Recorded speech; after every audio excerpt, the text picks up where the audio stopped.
we are one nation, one people, bound not only by grief, but by a set of common ideals.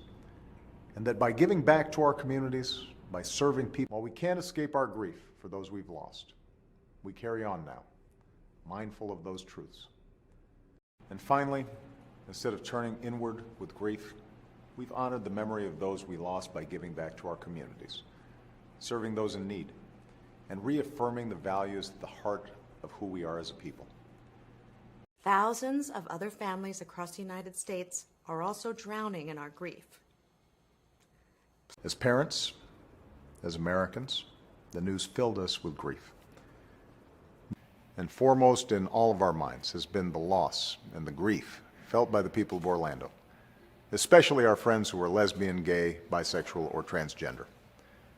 And we've gathered here in moments of war, when the somber notes of taps echo through the trees and fresh grief lingers in the air.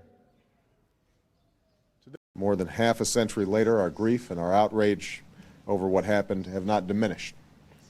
Over the sound of hatred and chaos, over the din of grief and anger, we can still hear those ideals, even when they are faint, even when some would try to drown them out.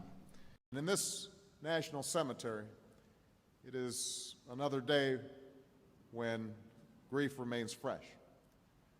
There are a few days when I don't sign a letter to a military family expressing our nation's gratitude and grief at their profound sacrifice. And we join you in your grief. On September 11th, 2001, in our time of grief, the American people came together.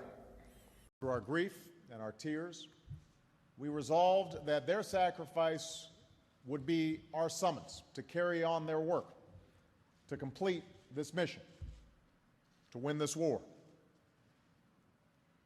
The grief so many of you carry in your hearts is a grief I cannot fully know. I feel how weak and fruitless must be any words of mine, which should attempt to beguile you from the grief of a loss so overwhelming. But I cannot refrain from tendering to you the consolation that may be found in the thanks of the Republic they died to save. As a father and husband, I can't begin to imagine the grief that they must have felt in that moment.